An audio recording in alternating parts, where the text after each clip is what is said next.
is a real problem. That locals don't want to do the jobs of bus drivers already, right? If you're constantly told Singaporeans won't do this job, I don't know whether it's the best thing also. I don't know, just making it cooler. Maybe uniforms, or they have like a 𝗂𝗍𝗧 kind of uniform that they have to wear.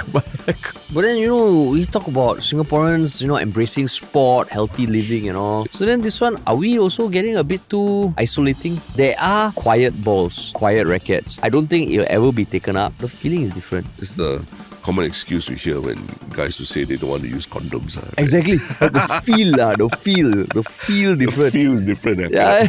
To celebrate 𝗪𝗲𝗪𝗔, we're interviewing 60 Singaporean seniors over 60. And if you want to get involved, time is running out. So listen up. The project is called Words of Wisdom. And we are capturing stories of Singaporean seniors as national heirlooms to be preserved for future generations. And this is your final chance to nominate a loved one to be interviewed, because the remaining spots are disappearing fast. Your parent, grandparent, or that wise uncle could miss their place in history if you don't act now. And here's the best part. It's a heartfelt one-on-one interview done remotely. So no travel, just their life story recorded from home. This is their last chance to be heard. So nominate them right now at our website, folklories.com. And don't forget, the first interviews are already live, and you can hear them at the same link. The link is in the show notes, so hurry because we are closing nominations very soon. And now, on to the podcast. What's up, everybody? Welcome to another episode of 𝗪𝗲 𝗪𝗲𝗪𝗲, your thrice weekly podcast where we talk about the hottest news with a touch of what, Terence? Good old humor. And some sexy voices. Yeah. I attend one 𝗲𝗵𝗶 party. One 𝗲𝗵𝗶 party and this happens to you. Weak you, Terence. Weak, no. It tells you how awesome the party is, right? How awesome, and the food and all. But I mean, the food wasn't even the spiciest. I don't think it's even about the spice already. It's just the richness of everything. The richness, the gelatinous. But it's good food. Good, it was awesome. It was just awesome food. Just burn my throat. Oh, you still got 𝗲𝗵𝗶 weekend coming up this week, no? Yeah. I mean, I thankfully I got invited to a 𝗲𝗵𝗶 party. Yeah. Not from you. I have to point out, not from you. But it's okay. I think I can only squeeze one in the weekend because I'll be destroyed after probably. That's true. That's true. But for clarity, you have been invited the last time we had something at our house. Yeah. Which was when we first moved in. You were literally the first friend of mine that came for 𝗲𝗵𝗶. I was like the test bed. Before I open up. Before you open up. Trial period.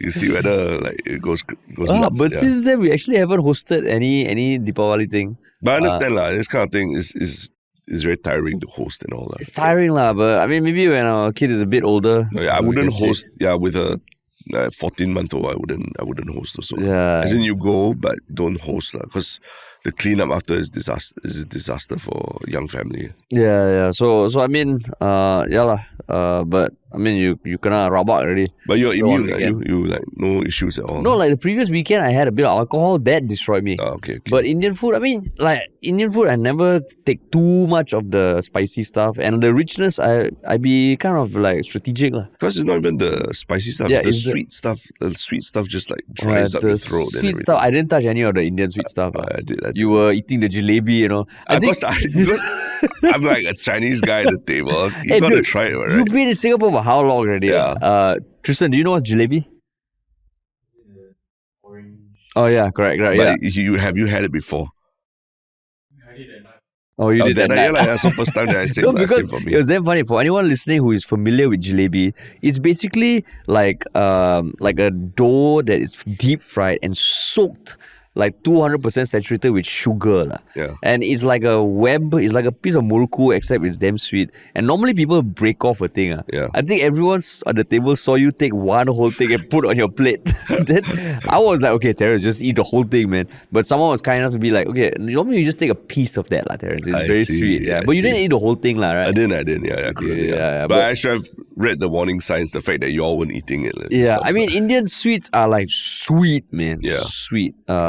But but I mean, it's given you this new sultry voice temporarily. Temporarily. But it's okay. I mean, it's something that I think because F1 happened later this year, right? Yeah. I think all this going out and partying has all been like squeezed into a couple of weeks. Yeah. Do you like that, or do you feel that it encroaches on your cultural territory? I mean, the cultural territory. I mean, Deepavali, I'm not the biggest partier at Deepavali also. Yeah. But I mean, some spreading out would be nice. Because then at least every month got some peppered with something, you know. And I also saw Christmas decorations start to go up at certain places already. Not say decorations, but like some, food places have started selling like Christmas goodies. Yeah. How's that make you feel, man? Okay lah. But they got sell Deepavali good. No, got Deepavali. I mean, this kind of thing, I don't think is bothered by it lah. Yeah, so this year is F1, Deepavali, Halloween, all in the same month. It's crazy. All in the same month.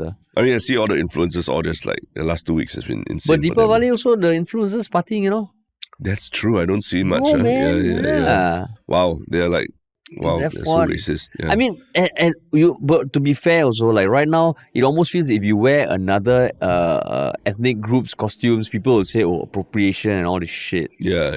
So, it's them... but less so already because ever since Trump came to office... Normalized already, all this racism has been normalized already. Casual racism. But I mean, Deepavali weekend coming up this weekend. Next Monday is Deepavali, 20th October. Epic one plan for you. No lah. Just a bit of visiting here and there.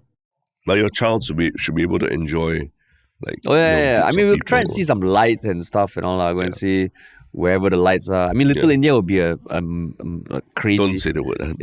Will be what? Time bomb or anything. I don't use that word. Who used that last time, An MP used to describe the situation in Little India. Oh, no. I was going to say it would be I thought you either say two very bad words, riot or time bomb. Don't say those. Don't use those words. I never say. It was going to be like, it's going to be jam-packed.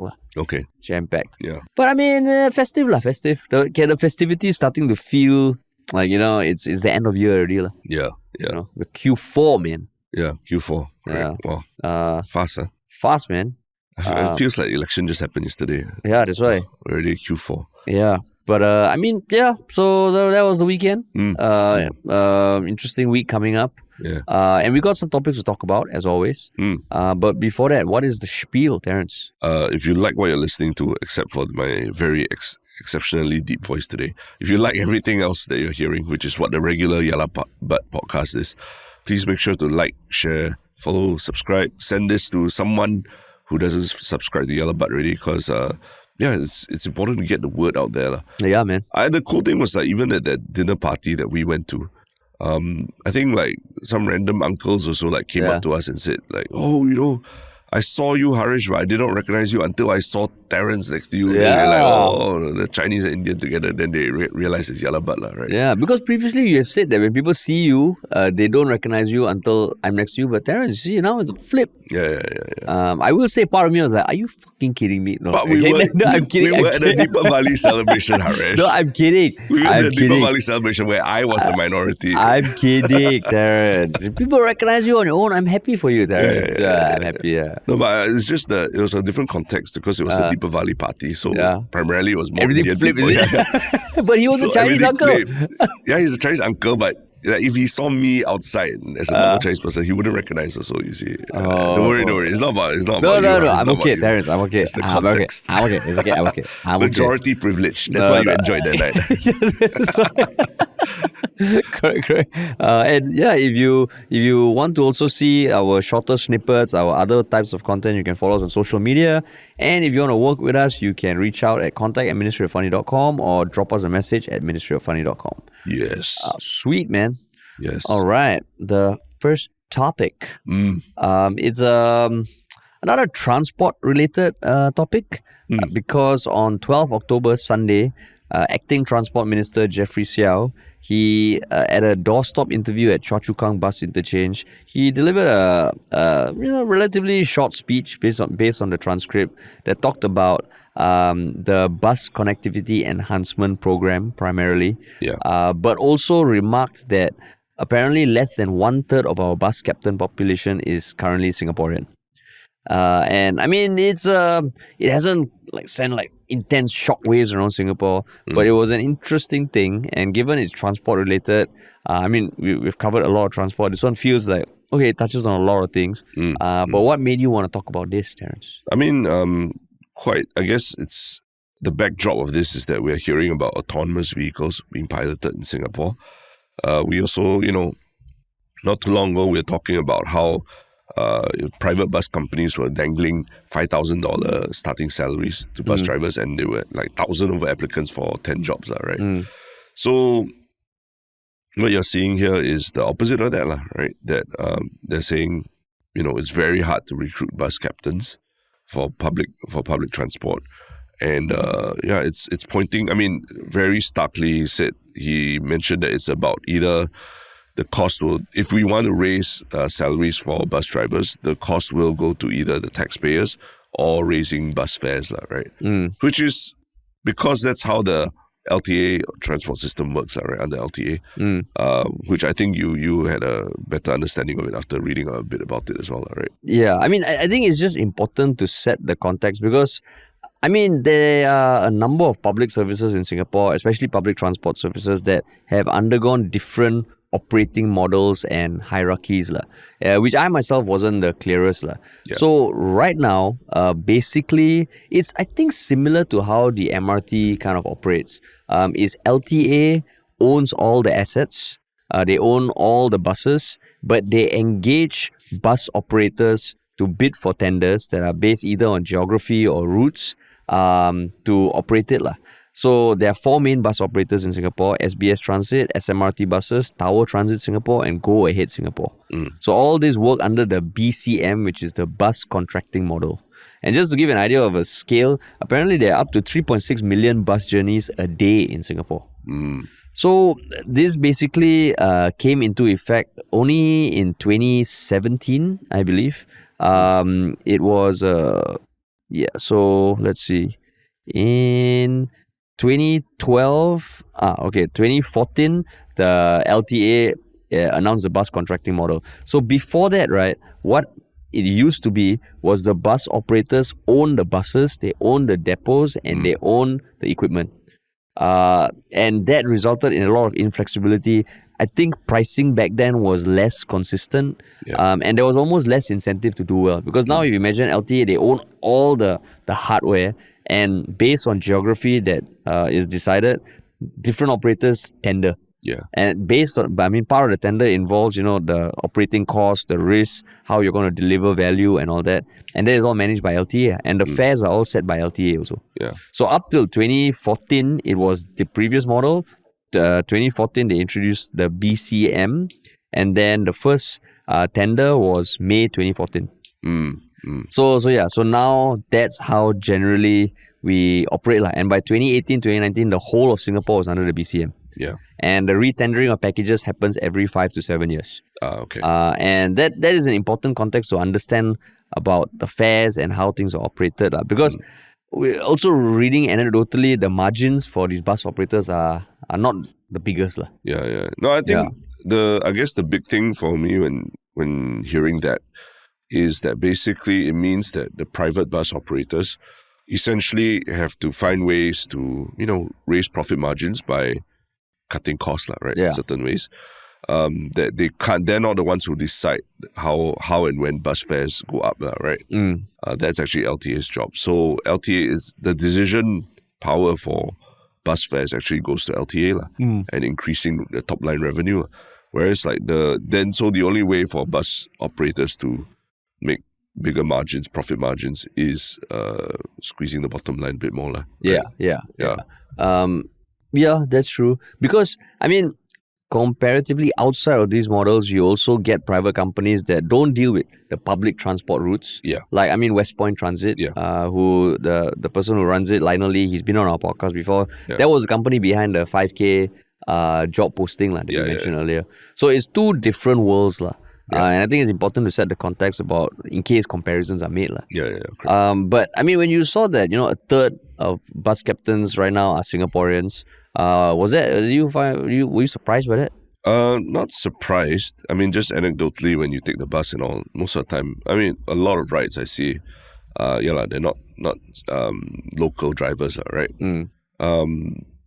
I can't vouch for whether local or foreign driver is better, right? But I think last time when Lionel came on and he spoke about the the problem that bus companies are facing in recruiting locals. It's dire, and the fact that you see it in public transport, you hear it so openly, is a real problem. That locals don't want to do the jobs of bus drivers already, right? For you, how about you when you see that? Are you disturbed that there's such a low number, that less than 1/3? I wouldn't say disturbed, because my first thought, my thought has always been that, Singaporeans don't want to do jobs like this. Of course, on online you see people say, you offer 10K a month, you see the people who queue up. Yeah. But let's be realistic, there are certain ceilings that are going to be very tough to enforce in terms of salary. But I think from talking to Lionel and from just looking at profiles of bus drivers and all, the notion that Singaporeans don't want to do bus driver jobs, I don't know, it feels very blanket. And that was something that even Jeffrey Siow himself said during his speech. Today, less than 1/3 of our bus captain population is Singaporean. One of the things we've been doing is raising the salaries of bus captains over time, but we have to do this carefully and judiciously because we don't want to raise the operating costs, blah, blah. But he mentioned that the last part is the most difficult, that the last part being hiring bus drivers, because the job of the bus captain is very tough, and many Singaporeans don't really want to do the job. So that's where I think, from talking to Lionel, from having gone to certain events that had bus enthusiasts gather, and watching videos. There was a video done by 𝗲𝗲𝗍𝗶, the Japanese YouTuber based in Singapore, that followed a bus captain in the day of life of. And actually, you listen to them and you look at the lifestyle, there's a lot of pride in it, no? And that's where I feel the biggest thing is, is it because we have constantly been fed the idea that Singaporeans will never do this job? Because when I met the bus enthusiasts, right, that you actually get people who not only go and stock buses and they know everything about a bus, they even explain why they themselves like to drive buses. Which was very interesting. So then when you square that with everything that I have been hearing without diving in, is Singaporeans will never do the bus job, Singapore never do the bus job. Then I'm like, actually, is it just the framing that's the problem? I don't know, I saw the same 𝗲𝗲𝗍𝗶 video, and I think one of the interesting things is the bus captain literally says that he wanted more fixed hours, right? Compared to his previous job, Compared to his previous job at F&B. So the more fixed hours as a bus captain actually allows him to see his children more, even, pick them up from school, spend time with them in the evenings and everything. So in some sense, you can actually fit it as a more regular kind of job, right? Compared to F&B, where 7 days a week you are on standby, essentially someone falls sick and that's it already, right? So and he does talk a lot about the pride and the camaraderie between drivers, and if you get a stomach ache, you can call people for help and all that, right? So it's not really so hardcore, blue collar, you're sweating it out all day kind of job. But at the same time, Harish, that video, not propaganda, not arranged by Ministry of Transport. Oh, I'm sure it is. Because 𝗲𝗲𝗍𝗶 says that, right? Yeah. He clarifies himself that it is arranged by Ministry of Transport. So, do you want to take it with a pinch of salt? No, I'll take it with a pinch of salt, definitely. And of course, the bus captain they got, he's very eloquent and he is very clear about why he enjoys the job. But that aside, the thing about that video that I found, actually, you look at it objectively, the life, especially for the early morning shift, it starts very early. But there's almost like a school bus that goes around to pick up the bus captains. Then they go to a cafeteria, they have their breakfast, their meals. It's quite buzzing, and then they go to the interchange. And by 2 p.m, I think in that day, his day was over. And he talked about, I think there was one question where they broached the topic of salary, and he said, he's happy, there are incentives and all. And I feel, and also from talking to the bus enthusiasts, right, who basically, it was at an event that Lionel invited me to. It was a bus launch, and I think you couldn't make it. So I went there was just this group of people who love buses, and I was like, can I just understand why you all love buses? And they gave very interesting responses. They said, first of all, I mean, on the road, you're driving like a big vehicle, you know, Yeah. and you're higher than everyone else. So it's a very nice vantage point to see the vehicles. And also the fact that you are serving a lot of people based on your own terms as a bus driver is very fulfilling. And the just all these reasons came out, and I was like, oh, actually, it does seem like a job that can be fulfilling. Of course, it's not the easiest, but now you see so many things. Every job, people are stressed out. I just feel maybe the framing of it, if you're constantly told Singaporeans won't do this job, I don't know whether it's the best thing also. Yeah. Yeah. But I mean, the kind of things that they talk about aside, I mean, like Jeffrey Siow said, apart from, not necessarily Jeffrey Siow, right? But apart from raising salaries, other ways they could address this challenge include alternative work arrangements, right? Like shift work and options of people with different work preferences. You think it's reasonable to expect possibilities of like more part-time drivers, more, they don't work a full shift like that. They just do like maybe 5 hours, 4 hours, that kind of thing. You think it's a reason? You think it's even possible to have this kind of bus drivers around? I mean, just in terms of whether it's good for the consumer or feasible, yeah.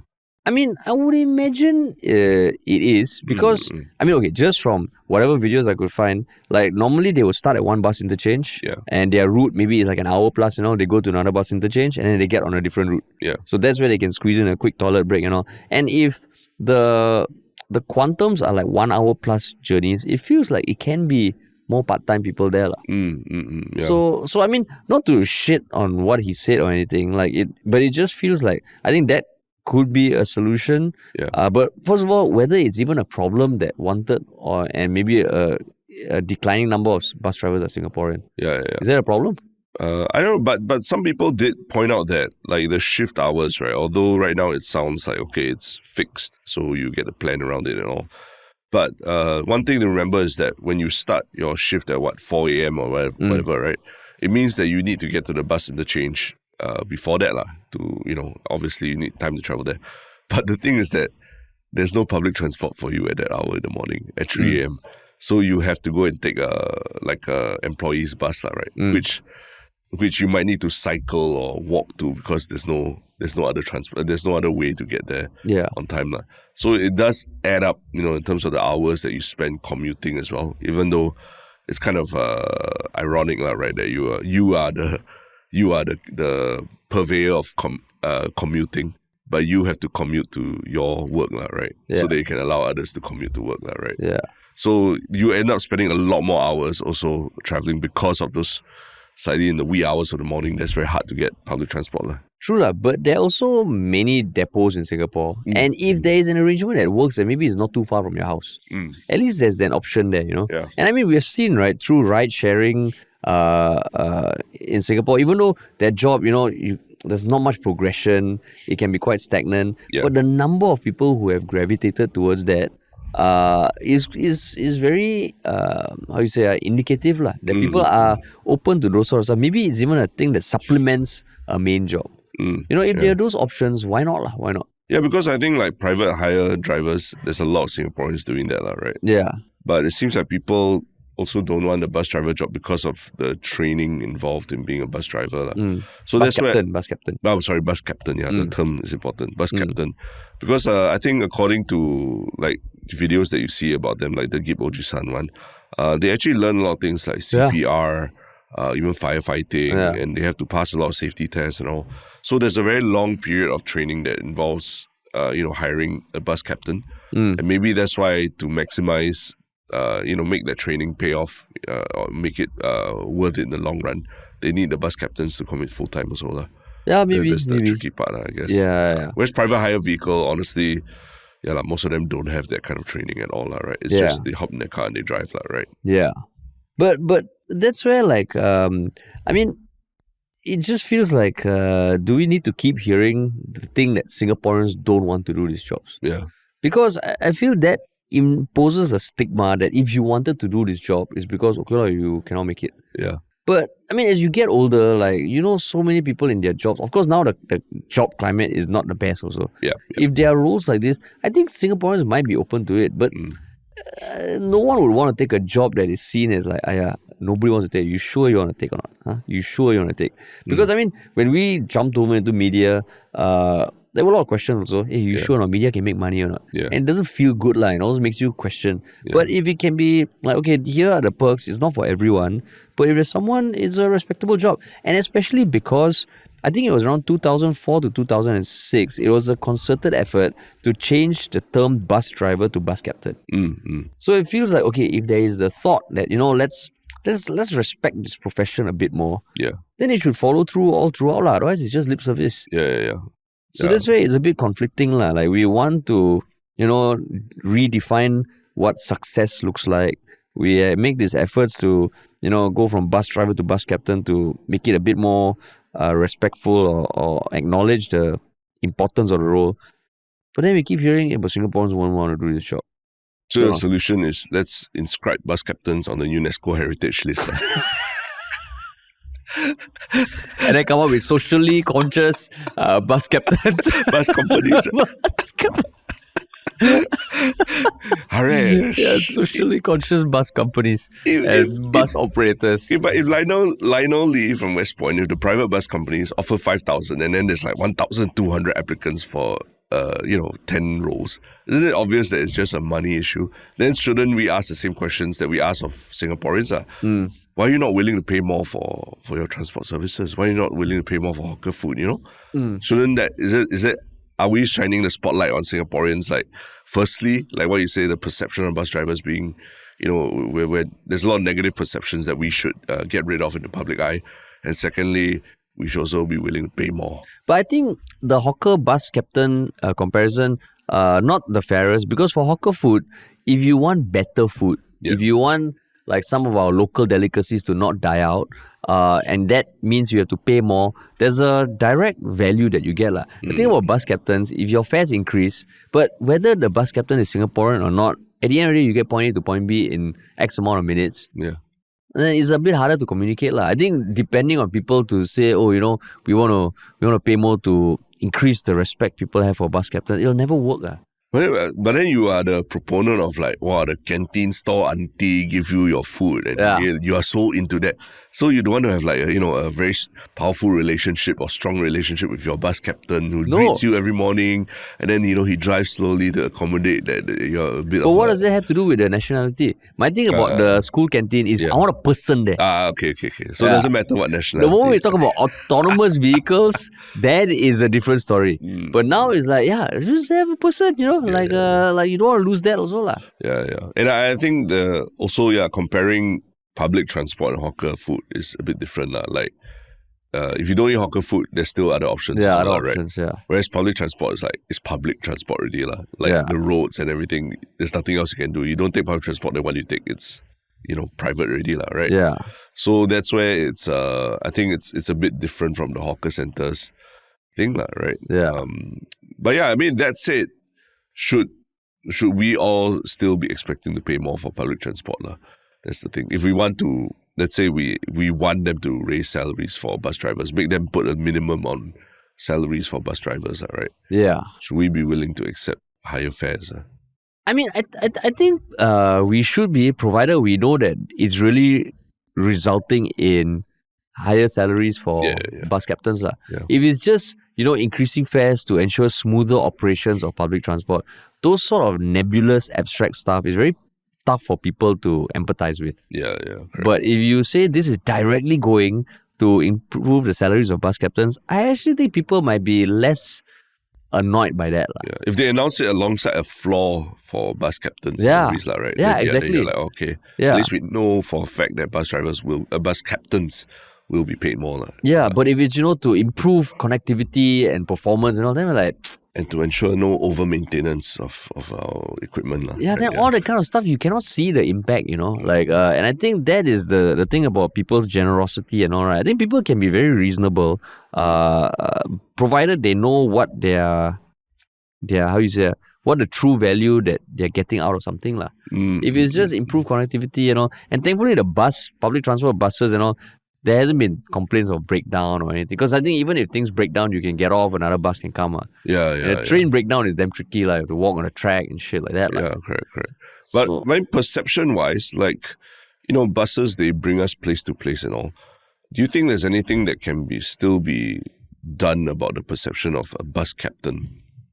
Vis-a-vis, like, someone who flies a plane, a pilot or something like that. They seem like, wow, he's cool. Yeah, even budget carrier and all, yeah, the even, pilot is as still... long as your pilot is like, wow, there's this respect accorded to you, right? Oh. Why is it that bus captain, like you say, they drive big vehicle, ferry a lot of people around, millions of trips, every year? Why don't they get the same kind of respect? Is there something else that you can do other than money? Is there anything else you can do? Like, I don't know, make them wear a uniform with rank and everything, a bit more military style. Like pilots, how they wear uniforms, and when you see a pilot around, it's like, wow, that guy has authority. He knows how to fly a plane. Whereas bus captain, you sort of see they're sort of wearing, like vests. Sometimes they wear vests, those 𝗲𝗲 vests and all. They look like, they don't look as 𝗲𝗲, right, as the pilots. You think all that would matter? No? I don't know, because I would imagine that the reason why there's so much prestige attached to airplane pilots is because airplane started out as like a super elitist kind of thing. Not everyone could get it. So if you're a pilot, it's like, wow, the pilot. And also it takes many more years to become an airplane pilot. Oh, that's true. Yeah, whereas a bus captain, I mean, there's still training involved, but it's not like 4, 5, 6 years or anything. Yeah. But like a quick fix. Quick fix. Since make them wear pig caps. No, like, make you like a transport minister for a day, for a month, right? Then what will you implement? I don't know. You have any ideas? I mean, just watching the videos, I think that maybe the perks that they have in their rest areas, they call restrooms, right? Should be a bit more. Right now they got microwave and like seating area and some bunk beds, that kind of thing. But I think can make it a bit more like a clubhouse kind of feel to it, right? Make it feel like a more exclusive club, that you enter and you join, But you're saying that would improve people's perceptions of bus captains? Yeah, I think so. Really? Just the job in general, like, there are real like perks involved in the job, like got on-site gym and shower and stuff like that also. A bit like working at a tech company or something, like, you provide lunch for them, free meals for them. Because right now, from what I understand, they don't get like breakfast free or anything. Is that the cafeteria? I think it's cheaper meals. Cheaper, but it's like But you think about all the tech companies, like them getting all that free shit, does it make you respect the employees more? But it makes it more desirable to go to the office, right? Yeah. I don't know about respect, but people, every time someone tells you that they work at Meta or Google, you're like, wow, do you eat lunch there every day? That's something everyone asks, right? Yeah. But you don't think about that when bus captain. We just talk about, wow, how shiong your job is. You got break, you got time to go toilet, that kind of stuff. Yeah. But they don't think about it. That actually you do get taken care of. So that would, like, you feel like it would, even your own perception of bus captain would improve a bit. I think the perception of the job might improve a bit. Yeah. Mandate. So LTA mandates that these operators also have to have like a clubhouse for the bus captains. I mean, you call it captains. Like, army, they have all these like captain's mess or officers' mess kind of thing. Have one bus captain's Then mess. when they come into the bus interchange, they bring their roller bags, They walk in, Then maybe even on the bus, you get on, you're like, all right, thank you everyone. We are getting on Bukit Timah. It's going to take 15 minutes to reach Tengah Bridge, and we'll talk to you all very soon. Yeah, exactly. Much more personal relationship with your bus driver. Yeah. I think maybe the personal relationship with the bus captain. The captain, captain, sorry. Yeah. I mean, like right now, you go on a bus, sometimes they're very friendly, but you don't know the person. Maybe just saying this bus is driven by blah, blah, blah, blah, blah. Then people take photo and complain. So I'm trying to sleep. While you have all this thing. Well, I don't know, sir. Yeah. Not easy. But that's not easy.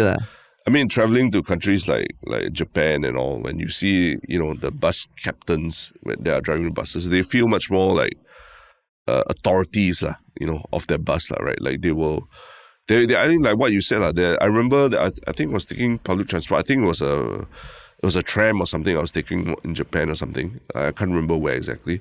But there was someone at the door to like greet passengers as they walked in. Oh. Not saying you need to do that for buses necessarily, but it just felt much more everything just felt much more official. Like they cared about the experience a lot, and they understood that the human-to-human experience was very important. Then I think the bus captain would stand up and announce like that this is the start of the journey, or this is the stop we're going, and then he'll bow, and then he'll go back and sit down in his seat and then start driving. For every stop? No, I can't remember every stop or the start of the journey or something. But it just felt like, oh, it's very official. There's a whole ritual behind it. Something that they train very long to do well. And then, obviously they're wearing very neat uniforms and all that. So it's a very different kind of perception to bus driving in Singapore, where some people feel that it's more of a blue-collar kind of job, right? Yeah. And I mean, like, and I guess there has to be across the board, like, when you're speaking and all.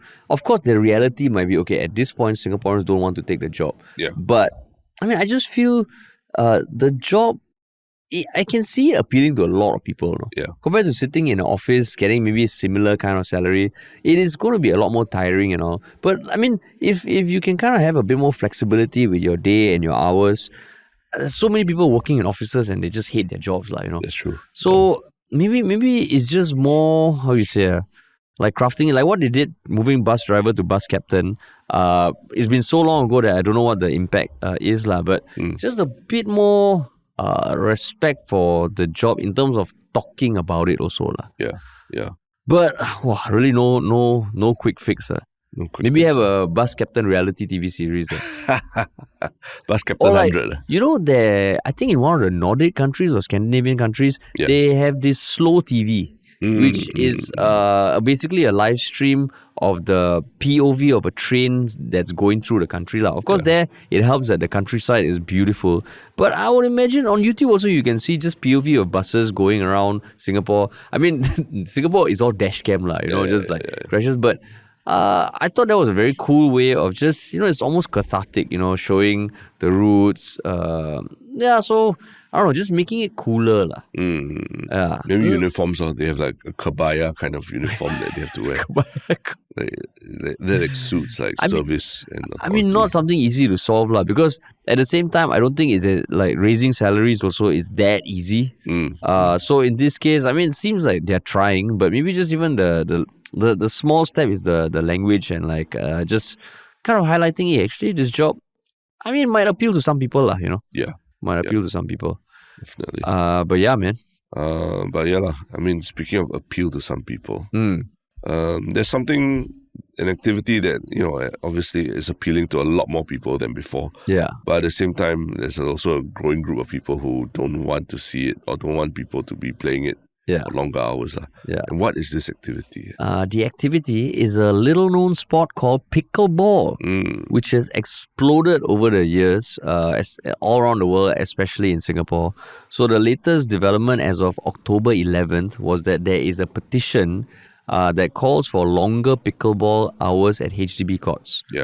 From 8 a.m. to 9 p.m. instead of what it currently is at a lot of HDB community courts, which is from 10 a.m. to 8 p.m. So basically increasing it 2 hours in the morning and 1 hour at night. And the reason is because the petition states that, it makes it difficult for working adults and early risers to enjoy the game, particularly on weekends and public holidays when most residents are free. So they request that it be increased. And I mean, as of this morning, it's gone from 1,200 signatures to 1,526. From the time of doing research, 1,526, now it's 1,532. So it's still growing. I mean, pickleball, I think everyone in Singapore is familiar with it. Different community courts have handled it differently. But when you saw this, what do you think? I don't know. I was interested to talk about this also because I believe now you are officially a pickleball enthusiast as well, right? So the context is on Saturday, we were invited by, a friend who wanted to introduce us to pickleball. But Terrence couldn't make it. But me and a few of our teammates went. It was... I actually really enjoyed it. You really enjoyed it? Yeah, because, I'm not surprised. Because generally, I like playing ping pong. Generally, I like, sports and stuff. And it was fun because picking it up is not as difficult as tennis.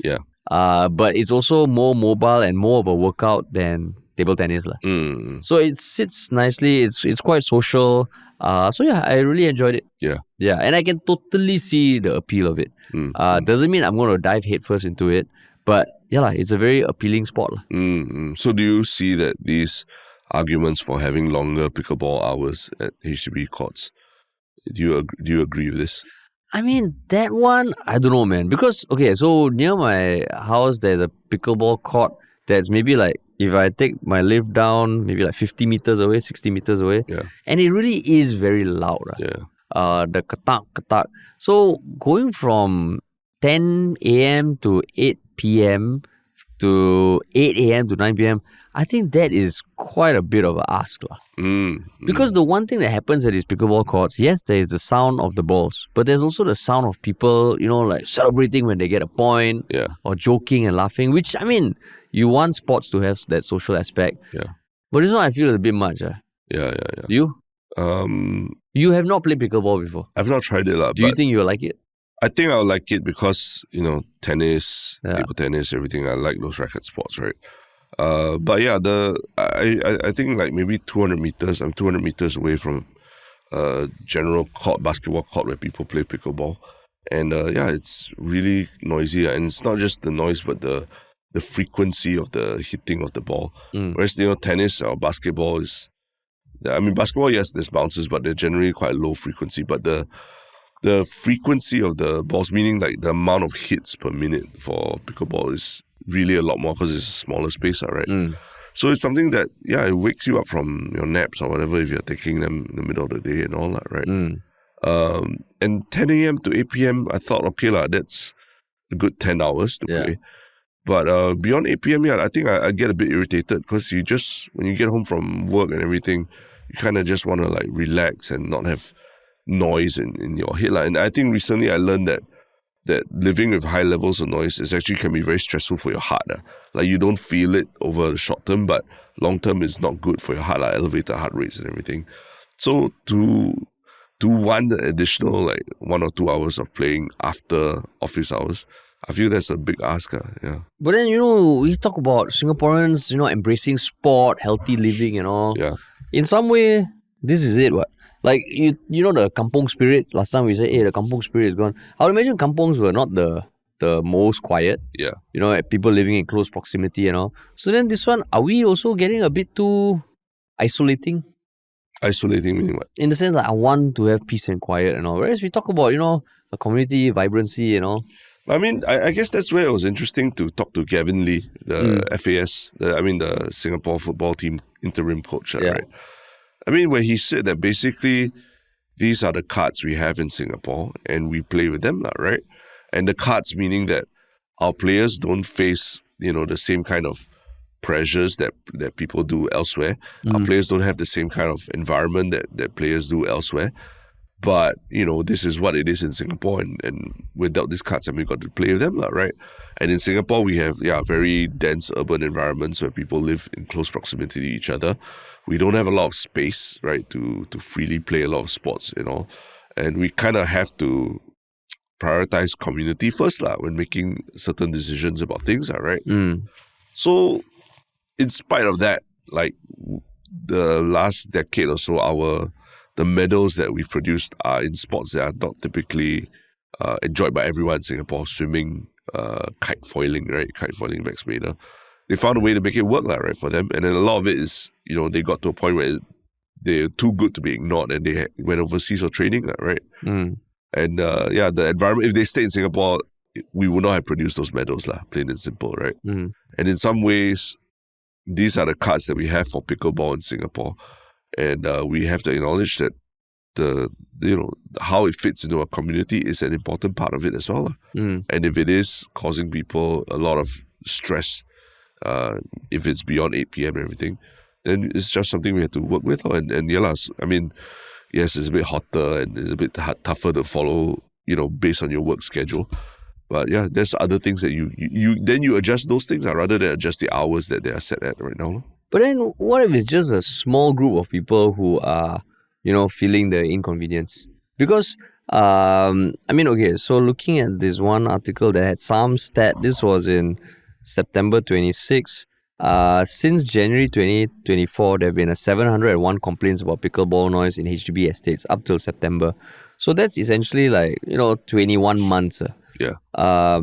Which, yes, it sounds like a large number, but it's 701 out of how many thousand households? Yeah. So then... 701 who complained. Yeah, who complained. But every household can hear it, right? Yeah. So... maybe because this petition, to be fair to them, they also requested that that they, for town councils and Sports SG to review harmonized court use guidelines, a pilot implementation of 8 a.m., 9 p.m. in selected estates, and then public feedback after pilot to confirm that noise remains manageable. So at least they're saying not like a dogmatic, give us the timings. They're saying let's try and roll it out and have a trial. And like how when we spoke to Sandra Riley about the designs of HDB and all. Yeah. Maybe, I don't know, this is going to be tough to implement, but maybe there are certain areas or certain estates where people might be okay with it. Because in the Mothership article, I think 𝗂𝗍𝗂𝗍𝗶, the MP for Mountbatten, she said that the hard courts near Block 14 Kampong Arang Road have adjusted their playing hours from 9:30 a.m. to 10 p.m. So they've already extended it. There has been feedback, but it feels like, maybe it doesn't need to be a blanket thing. Every court can have their own kind of get people's feedback and all. But very tough to execute. Yeah. Yeah. And, I mean, we talk about the number of people who complain, but also I guess the question is the number of people who play pickleball also, right? Like, is it so significant that it warrants, such a, for them to make an exception for these pickleball players? Yeah. That's the question, as opposed to other sports also. But even the football thing, I think many podcast episodes ago, we were talking about people playing football at void decks, right? Yeah. And you were saying you were not a fan. Yeah. And you're saying that we need to focus on sports that fit the Singapore landscape. Yeah. Like the cards that we're dealt with. This is what it is in Singapore, right? I know, there are people who say, last time can play in the void deck, how to get world-class athletes like that. But I would say that I don't think there's a reason why our sports is not football and all are not world-class. There are a lot of other reasons structurally, infrastructure, not just infrastructure, but structurally within the organization of football and the levels at which people can play it. I think that's the bigger problem. And in fact, I think, just speaking to not just my own experience, but other parents who also send their kids to football class. I got a friend who used to be football captain at school and everything. And I said don't you feel like it's so tough for kids these days because they, not like us where we could just play on the roads, we could play on void deck and things like that, or any field you could just walk on and play. But he said that the level of instruction that they receive today in the schools from experienced players, coaches and all that is way more than we had in our time. And that puts them at such a great advantage. And I think about, when you walk around in other places like Japan or something that is, footballing heritage and culture. When it's winter time, they don't stop playing just because it's winter, right? They find ways, they either wear more stuff or they play indoors or something. They find ways around it, around the environment to play.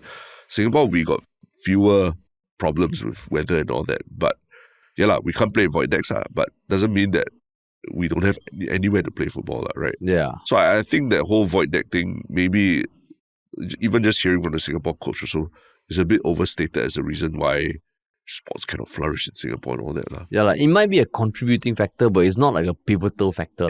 And that I agree. And I mean, I think future estates and all, they're being planned with this in mind. Because even near my house, they're converting a field. When I saw the thing come up, I was like, oh shit, another fucking building. But it's an outdoor activity area. Yeah. So it's one of those very high rooftops that have courts and all that. So in some ways, weatherproof. And there will be places to play. Yeah. So maybe it's because there is this transition phase that I live in a mature estate where there is a badminton court right there and then someone's window right above it. So I can't imagine how they are feeling. But I think, I wouldn't support the opening up of the playing hours from 8 a.m. to 10 p.m. Or 9 p.m. But I think it needs to be factored in the infrastructure. Yeah. I mean, don't forget, just recently, there was a very sad case of a dispute over noise between neighbors that literally led to someone being murdered for it, right? Yeah. These things really stress people out, right? Yeah. And it's not just about the sleep, but it's just about the tension between neighbors that causes so much stress on people, right? Yeah. So it's not a small issue that someone gets irritated that someone downstairs is making so much noise and all. These can cause real like stresses and tensions in the community, that can spill over to a very ugly endings, right? So I think it's something they have to think about very carefully, and then balance against what they're saying here about health and active aging, cooler morning temperatures, low noise solutions, community harmony and all that, right?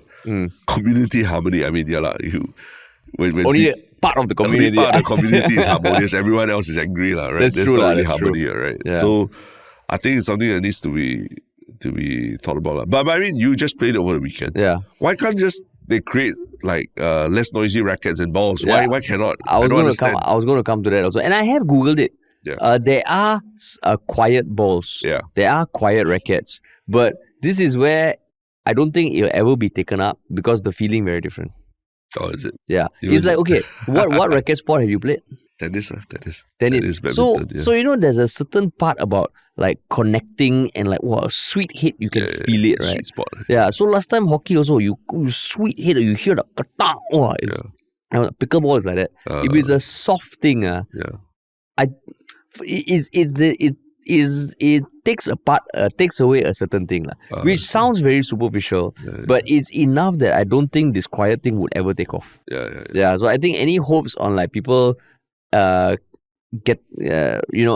the quiet thing will never happen unless pickleball players around the world and manufacturers stop manufacturing the balls. It's an all or nothing thing. I see. Because the feeling of hitting a pickleball is something you get used to. Then suddenly it's like you imagine playing football also, you kick a ball. Yeah. If it's a nice ball, if it's very deflated ball and all, the feeling is different. Yeah. So the moment you change the feeling, people won't take it up. Yeah. I'm pretty sure people will not take it up because if people who are playing very seriously, it'll affect your spin, the power you put in and all also. Yeah. So I don't think it'll be taken up. I see. Yeah. It's the common excuse we hear when guys who say they don't want to use condoms. Right? Exactly. The feel different. The feel is different. Yeah. So I don't want to use protection. That I won't be safe because the feel is different. But that one is like, if you don't use, some other things can happen. Yeah. For pickleball, if you don't use, what can happen? Right now, nothing. Right. So they go raw dog. Raw dog pickleball. Like you tell your friend, hey, playing pickleball, raw dog or no? Raw dog, we raw dog. We're not being safe tonight. Yeah, not being safe. We just pull out game strong. Yeah. But I don't know, man. Like then if you are so serious about it that you refuse to change your racket or your equipment that you use, then then you should be going out and finding like courts that actually allow you to play freely, right? Yeah. Not say freely, but allow you to play in an undisturbed environment compared to public courts where you will get complaints and all that, right? Because I mean, I agree with you, like what you said, 10 hours is still a long time. Yeah. And like, you don't get people saying, hey, I can play tennis here. Why cannot? The badminton court is a concrete court. I can play tennis, I just need more space. Yeah. You don't say people, hey, I want to play squash at the HDB, got walls, or why cannot play? Yeah. Certain sports, if it doesn't fit that area, I have to accept it. It just doesn't fit. I have to accept it. Yeah. So I mean, like the petition, I can't imagine it getting any traction, but I'm just surprised that, I mean, it continues to grow, man, as we're talking. Now in 1533 already. Yeah, I'm sure at some point I'll play it and I'll enjoy it and all, but the people staying nearby probably won't. Yeah, correct. Correct. But yeah, man. Yep. But that's cool. The news. The news. Monday morning. So what's your one Shiok comment? My one Shiok comment. Wait, you have yours? Let me pull that up. But basically there was just one thing on a comment. Yes. So the recent episode where we talked about 𝗪𝗻𝗻 asking for empathy and Shanmugam praising Trump. Yeah. So basically there was one comment that was kind of saying, bruh, you can't seriously be advocating for Trump to win the Peace Prize, even if he does deserve some credit on this in the ceasefire. That was from 𝗏𝗏𝗧𝗏. You can't ignore all the shit that he's been pulling in the US. And there was some discussion, but I appreciate the fact that, 𝗏𝗏𝗧𝗏 himself or herself said it might just be Terence playing devil's advocate in the spirit of 𝗪𝗲𝗏, so they could actually discuss the topic. Now, I don't know whether you were. But for people to understand that sometimes when we put forward a stance, it might just be to challenge each other, even if we feel the same as the other person, because this podcast is all about discussion. Yeah. Correct. So, Terence, were you or were you not playing devil's advocate? I mean, obviously, right? You saw what happened with the Nobel Peace Prize. He didn't get it. He didn't get it. Then the 𝗏𝗏𝗏 lost it. Yeah, but the person who won it had to dedicate it to him in her tweet or something. Right? Yeah, correct. But it's just funny. Yeah. But I mean, ultimately, you just got to, walk to the edge and look over. And then see whether there's any possibility that you might agree with the people on the other side. Right? Or walk to the edge and look over. Is that a common phrase that's used? Or that's your own thing? That's my own thing. Yeah. Oh, okay. So just looking over the other side. Always walking to the edge. Yeah. Edgy. Yeah, edgy. But this one, okay lah. Then this comment that I have, don't need to challenge on that. There was a comment, someone posted where you appeared as a guest on a podcast about entrepreneurship. And the top comment is, 𝗪𝗏𝗏 is the best Singaporean podcast for me. I was late to the party, but I enjoyed the balanced debates and banter that pulls me in every time. There's another podcast I used to listen to regarding social and political issues, but I've stopped listening to them because 𝗪𝗏𝗏 is way more than adequately replaced them. I don't need a plan B when 𝗪𝗏𝗏 is my plan A podcast. So, very nice comment. And that's from Voyager V1. Yeah, very, very cool. Very cool. Okay, cool. So what about your One Shiok Thing, man? You got yours ready? Yes, my One Shiok Thing. I don't know if it's been a One Shiok Thing before, but there was another trailer for this movie called No Other Choice. Oh, yeah. Yeah, which came out 4 days ago. And I mean, it stars one of the stars from the latest season of all 3 seasons of Squid Game, the antagonist and it's from master filmmaker Park Chan-wook. No Other Choice. The star is Lee Byung-hun. So basically, it feels like a story where this guy is put in a very tough spot. He gets fired from his job and he is applying for jobs, but he just starts killing the other candidates so that he gets the job. Something along those lines. And it just looks cool. And I mean, Korean movies, when it's good, Parasite was amazing. There have been so many other movies after that have been amazing. This one looks like, oh shit, this has that kind of vibes where it's dark, but a bit comedic, a bit satirical. So exciting. Yeah, and I mean, people are, the reception has been great. Like 4 days, 5 million views already for the second trailer. Nice. So the trailer, cool. Have you seen the trailer? No, but I've seen the thumbnail and I want to watch it. Yeah, it looks good, man. Looks good. So that's my One Shiok Thing. What about you, man? That's cool. My One Shiok Thing is a video on the Chris Williamson's channel. He runs a podcast called what's his podcast called? Chris Williamson. Okay, I mean it's just Chris Williamson it's on YouTube his podcast, but it's quite interesting because he gets a lot of interesting guests and he sometimes hosts debates between guests, right? So the one that I've been listening to that I thought is quite interesting, it's about the modern sex work debate, and it features 2 guests, one of which is 𝗬𝗲𝗏 𝗏𝗏. I believe she works with, she's an author and works with women who have to deal with, I think, domestic violence, I believe, or like basically people who have been forced into the sex trade. And then the other person on the other side is someone I think you should be quite familiar with, Bonnie Blue. Who's that? Terence, what a smearing of and labeling. I'm only familiar with her because I read about her exploits. She's on the news because she's an OnlyFans creator. Yeah, I think broke a world record for having sex with 1,024 hours or something like that. Some insane number. She's like the modern day Annabelle Chong, I guess, in some ways. But yeah, she comes onto this podcast and has a debate with 𝗬𝗲𝗵𝗵 about what modern sex work is and what it means for feminism and all. And it's actually really interesting to listen to because you really hear from her perspective doing what she does. And I think they actually treat, the other two people, Chris Williamson and 𝗬𝗲𝗵𝗵, actually treat her with a lot of respect. And it's not just a typical podcast where you interview OnlyFans creator or porn star and then you're asking all salacious details, all right? They really ask her about her philosophy, about what she does and what she thinks about the fact that a lot of women hate her or women accuse her of breaking families and stuff like that. So actually it's a very interesting discussion that you can really just sink into and just not something that you would expect on a channel like this. Yeah. Well, I think his podcast is called Modern Wisdom. It's Modern Wisdom, that's right. Yeah. But you've heard of this particular episode before? Yeah, because you've told me about it. And I mean, it's something I also want to watch because I've seen snippets and it is a very respectful discussion. And the questions they ask her, not easy. I mean, she wants to, she doesn't have kids yet. She wants to have kids or something. And the question was, how would you tell your kids what you do? And she said, I would tell them everything because I would rather they find out from me rather than someone else. I was like, oh shit, it's going to be a tricky conversation. And what's interesting is that this debate doesn't pit one extreme against another, right?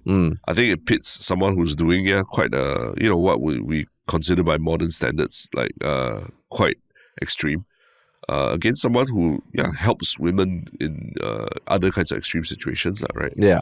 So it's a much more it's not so heated where they just start arguing over each other and all that, like you see in a lot of Jubilee videos and all that, right?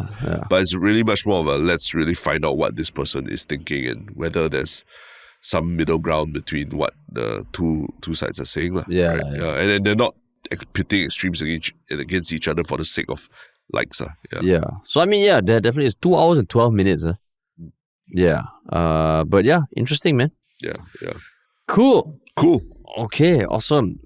So that's the end of the episode. Remember, if you enjoyed it, please share this episode with at least one other person who may not have heard of us. You can follow us on social media, so TikTok, Instagram, Telegram, and Reddit. We have a weekly newsletter where we just consolidate all our One Shiok Things of that week. It comes out every Thursday. It's called Your Little Bit, which you can sign up for at 𝗪𝗲𝗏.com. And if you want to work with us, email us at contact@ministryoffunny.com or just check out ministryoffunny.com. Solid. And I hope, Terrence, you get well soon. I hope so. And to everyone listening, thanks so much for watching and listening, and we'll talk to you all very soon.